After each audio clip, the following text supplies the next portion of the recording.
On 22nd April, at least 26 people were killed and many injured after terrorists opened fire on tourists in Jammu and Kashmir.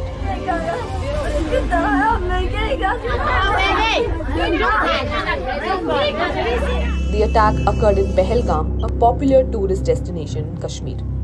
और इस हमले की साजिश रचने वालों को उनकी कल्पना से भी बड़ी सजा मिलेगी।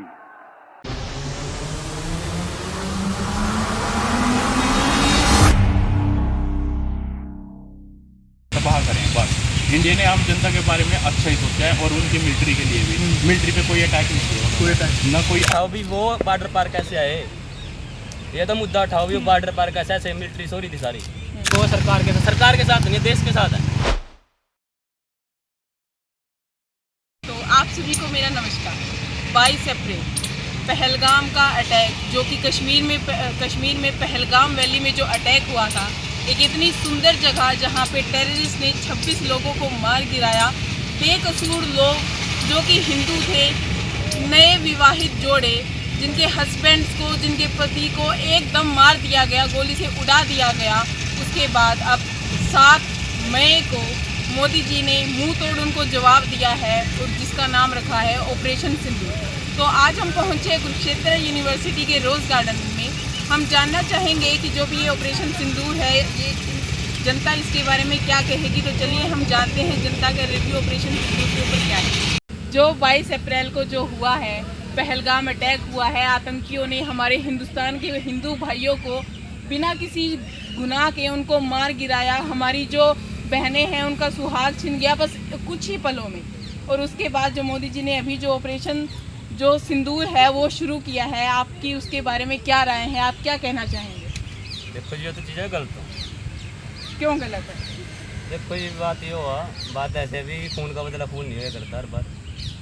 खून का बदला खून नहीं होता, पर अगर देखा जाए तो ऑपरेशन सिंदूर में जो टेररिस्ट कैंप थे, जो टेररिस्ट हर बार जो इंडिया है उनके ऊपर हमला कर रहे थे। पहले जो आतंकी जिन्होंने मुंबई के ऊपर हमला किया, एक मुद्दा तो उठाओ सरकार पे, बात सुनो। एक मुद्दा तो उठाओ भी, वो बॉर्डर पार कैसे आए, ये तो मुद्दा उठाओ भी। बॉर्डर पार कैसे ऐसे मिलिट्री सो रही थी सारी, बॉर्डर पार तो आ नहीं सकते ना वो। ये मुद्दा क्लियर करो। हम भी वैसे तो विरोध है यार, पाकिस्तान के विरुद्ध ही हम हिंदू एकता जिंदाबाद। बात ये वहाँ पर ये मुद्दा उठाओ ना भी, वहाँ बॉर्डर पार किस वजह से आए, क्यों आए। वजह तो उन्होंने गोली मारनी थी। दूसरी बात क्यों आए भी, हाँ कैसे पार हुआ, मिलिट्री ने साथ दिया, किसने दिया, इंडिया सरकार ने साथ दिया। समझ रहे बात, पाकिस्तान तैयारी। चलो वो जो कुछ भी हुआ मिलिट्री की, इसमें बहुत बड़ी हम गलती मानते हैं गवर्नमेंट की, चलो हम गलती मानते हैं। उसके बाद ये जो भी भारत अब कदम उठा रहा है अपनी ये ऑपरेशन जो सिंदूर कर रहा है, अगर देखा जाए तो अगर उस रात जिस रात ये शुरू की गई ऑपरेशन सिंदूर, उस रात ऑपरेशन सिंदूर में बस जो टेररिस्ट कैंप थे उनके ऊपर बस हमला किया गया था। नहीं वो तो बहुत अच्छे डाओ। मैं तो कह रहा जितने भी टेररिस्ट है सारे ने खत्म करो, कोई दिक्कत वाली बात नहीं। एक दो बम मारेगा ना भी करवाओ, मैं भी खत्म हो टाइम से। ऐसी अगर जैसे कि आप देश के यूथ हैं, अगर भारत को जरूरत पड़े कि भारत में अगर जंग के आसार बनते हैं, तो क्या आप भारत का कैसे साथ देंगे? देखो जी, मैंने मिलिट्री में करवा लो 4 साल, ज़्यादा नहीं काट देंगे अपना। आप बस ये नौकरी के लिए चाहते हैं? सच में आपके अंदर एक जुनून है कि हम भारत को बचाएंगे? ये जो ऑपरेशन सिंदूर है, हमारी जो बहनें हैं वो विधवा हो चुकी है। बस 1 हफ्ते की शादी के बाद जो हिंदू भाई है वो बिना बात के मारे गए हैं। आप बस नौकरी को हटा के, या आपके अंदर वो क्या सच में जुनून वो है कि हम जरूर भारत के लिए काम करेंगे? बात ये हुआ, जैसी सरकार ने हालत कर रखी ना, बेरोजगार फिर रहे बंदे, उस चीज़ का फायदा कुछ नहीं है। देखो हम तो दिहाड़ी करने वाले बंदे, ये नहीं समय वो नहीं है कि हम बेरोजगारी के बारे में बात करें। ये बहुत ही नाजुक समय है कि देश के साथ हम खड़े हैं, कोई दिक्कत नहीं है। कुछ भी मुश्किल आवेगी हम खड़े हैं। पर बात ये आप कह रहे हैं सरकार ये है वो, सरकार के साथ नहीं, देश के साथ है। ये बड़ी शर्मनाक बात है। वैसे बहुत ये गलत हुआ हमारे देश के साथ, ऐसा नहीं होना चाहिए था। जो भी जिन्होंने भी किया है उनको सरकार अपनी तरफ से कड़ी से कड़ी सजा दे। तो हम तो सरकार से यही करेंगे। तो उन्होंने किया टिट फॉर टैट जैसे हो जाता है, ठीक है। बट इससे आम जनता भी थोड़ी मतलब कि तंग है, परेशान उनकी भी और हमारी भी। सिर्फ आतंकी के लिए करे तो सही है, तो उसके जो मतलब कि हमारे तरफ से कोई बार मतलब कि किया जाता है तो उनके आम जनता भी मतलब कि अगर देखा जाए तो ऑपरेशन सिंदूर में जब हमने हमला किया था कि जो भी आतंकी टेररिस्ट ग्रुप्स है बस हमने उनको सामने रख के उनके ऊपर हमला किया था। पर अब जब पाकिस्तान सीज फायर कर रहा है, अगर आगे जंग के आसार होते हैं तो कोई भी जंग में ऐसा होता है कि सामने कौन मर रहा है कुछ भी उन्होंने तो यही सोचा नहीं कि आम जनता है, हिंदुस्तान में भी आम जनता है, तो उन्होंने तो सबसे पहले टारगेट तो यही आम जनता को ही बनाया ना। उन्होंने आम जनता को उस समय भी किया। इंडिया ने ये तो सोचा कि हम सिर्फ टेररिस्ट को ही तबाह करें बस। इंडिया ने आम जनता के बारे में अच्छा ही सोचा है और उनकी मिलिट्री के लिए भी, मिलिट्री पे कोई अटैक नहीं किया, कोई अटैक न, कोई आम जनता का कोई मेन मोटिव नहीं था। सब अपने मतलब कि कुछ हो, बस सिर्फ हमको मेन मोटिव था कि टेररिस्ट को हटाना वहाँ से, बस ये था। बट वो ये चीज़ नहीं सोच रहे, वो पाकिस्तान वाले नहीं सोच रहे हैं, वो और ज़्यादा जंग बढ़ाना चाहते हैं, वो बढ़ाना चाहते हैं और जंग बढ़ाने में उनकी भी वो गलत है। और हमारे जो नागरिक हैं उनके साथ भी बहुत बुरा हो सकता है, उनके नागरिक हैं उनके साथ भी, उनके देश में भी बहुत बुरा हाँ। पाकिस्तान को भी शुरू से ये रहा है कि वो सीज फायर करता रहता है एलओसी पे, वो चाहता ही नहीं है कि स्टेबिलिटी है जम्मू कश्मीर में। इस वजह से पाकिस्तान की आवाम परेशान है, वहाँ पर इकनॉमिक दिखते हैं वो सब वो नहीं देखना चाहता, वो बस चाहता है इंडिया से किसी तरह हम वोट कर सके। इंडिया ने बहुत ही कैलकुलेटेड और मेजर्ड वो लिया स्टेप लिया जो, और उसने बार बार कहा कि मैं इसको एस्केलेट नहीं करना चाहता, जो जस्टिस हमने उसको सर्व करा। इंडिया आगे एस्केलेशन की बात नहीं करता, पर अगर पाकिस्तान सोचता है कि उसको मौका मिलता है वार करने का तो इंडिया भी पीछे नहीं हटेगा।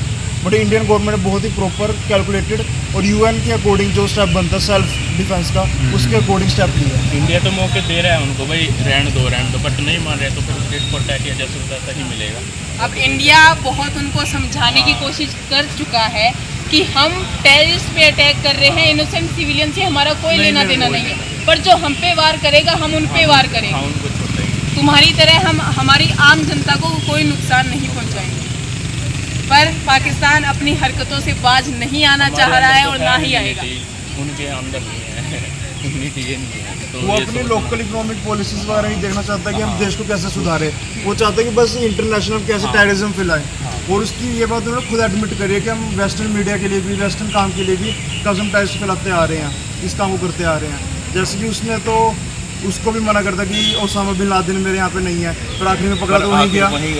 और उन्होंने उस बात के लिए भी मना किया जो मुंबई में हमला हुआ था, बहुत से टेररिस्ट को उन्होंने उसके बाद में इन्वेस्टिगेशन में साफ साफ पता चल गया था कि वो उन्हीं का ही लेना देना है। बल्कि 1-1.5 किलोमीटर की दूरी पर था ओसामा बिन लादेन, उनके टेररिस्ट जो नई आर्मी का वो था ना अड्डा, उनसे 1-1.5 किलोमीटर की दूरी पे था, फिर भी वो कह रहे हैं कि हमारे यहाँ है ही नहीं, तो पकड़ा गया और मारा गया, वहीं मारा गया। और जब बागलपुर में अटैक हुआ वो 8 किलोमीटर दूर था मिलिट्री बेस से, तो इससे ये पता चलता है कि उसकी मिलिट्री भी उसको सपोर्ट करती है। तो अब आपको क्या लगता है कि जो ये सारा आसार हुआ है इसमें पाकिस्तान की बहुत बड़ी गलती है? आपको लगता है कि जो और फॉरेन कंट्रीज़ है वो हमारा इंडिया का साथ देगी या पाकिस्तान के साथ जाएगी? इंटरनेशनल डिप्लोमेसी तो सारी अपनी तरफ से चलते हैं, जिसका जहाँ फ़ायदा वो वहाँ करते हैं। बट ऐसे कि इंडिया अपने आप में सेल्फ इंडिपेंडेंट है तो ऐसे भी उसको कोई दिक्कत नहीं। बाकी इंटरनेशनल कम्युनिटी का सपोर्ट भी बहुत आ रहा है, जैसे इसराइल सपोर्ट कर रहा है, रशिया सपोर्ट कर रहा है, चाइना पाकिस्तान का लाइए वो कह रहा है कि गलत कर रहा है, पाकिस्तान को सपोर्ट कर रहे हैं। इंडिया अपनी इकोनॉमी को, इंडिया अपने सब चीज़ को देख के चल रहा है, ना कि कोई टेररिस्ट। बट पाकिस्तान है कि हमारी हवा आ जाएगी भाई, Pakistan is going out of terrorism and going out of their own economy. ये चक्कर अपने हम आवाम को भी देखते हैं कि अपने पब्लिक को सब चीज़ को देख के चल रहा है।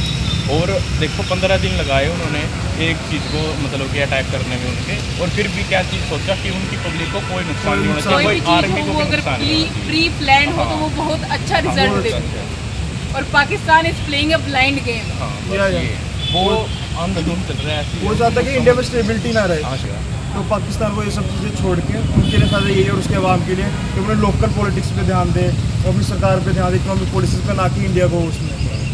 भाई इंडिया आप लोगों से बहुत आगे है, आप बल्कि और पीछे ही जा रही हो।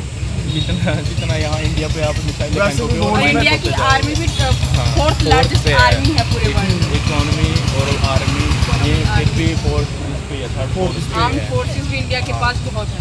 भाई हमारा कुछ नहीं होना है, होएगा तो नहीं टूट जाएगा वो, पर जो कर रहा है तो ठीक है, हम तो जैसे वैसे ही कर रहे हैं, अब नहीं मान रहे तो क्या कर सकते हैं।